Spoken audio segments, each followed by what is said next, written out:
নির্বাচনের সম্ভাব্য সময়সূচি নিয়ে প্রধান উপদেষ্টার বক্তব্য অস্পষ্ট বলে মন্তব্য করেছেন বিএনপি মহাসচিব মির্জা ফখরুল ইসলাম আলমগীর। স্বাধীনতা দিবসে প্রয়াত রাষ্ট্রপতি জিয়াউর রহমানের কবরে সকালে শ্রদ্ধা জানাতে এসে এমন মন্তব্য করেন বিএনপির এই শীর্ষ নেতা।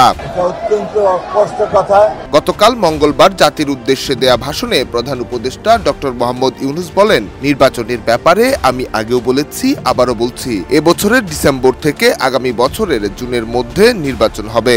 নির্বাচনের ব্যাপারে আমি আগেও বলেছি, আবারও বলছি, এবছর ডিসেম্বর থেকে আগামী বছরের জুনের মধ্যে নির্বাচন হবে। গোলসেন গ্রুপের হোটেলে বিনিয়োগ করে সুদমুক্ত হালাল আয়ের সাথে বিলাসী জীবনের বিরাট সুযোগ। বিনিয়োগ একবার, রিটার্ন বারবার।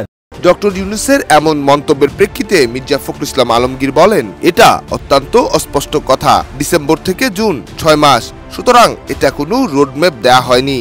প্রধান উপদেষ্টার বক্তব্যকে কেবল অস্পষ্ট নয়, হতাশারও বলেছেন বিএনপির এই নেতা।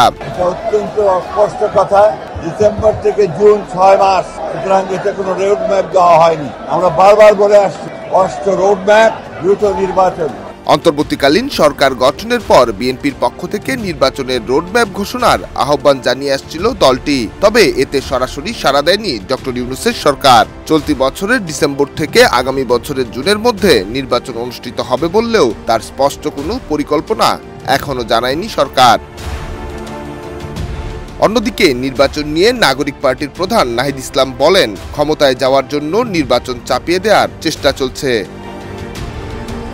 টেক্সট রিপোর্ট, দেশ রূপান্তর।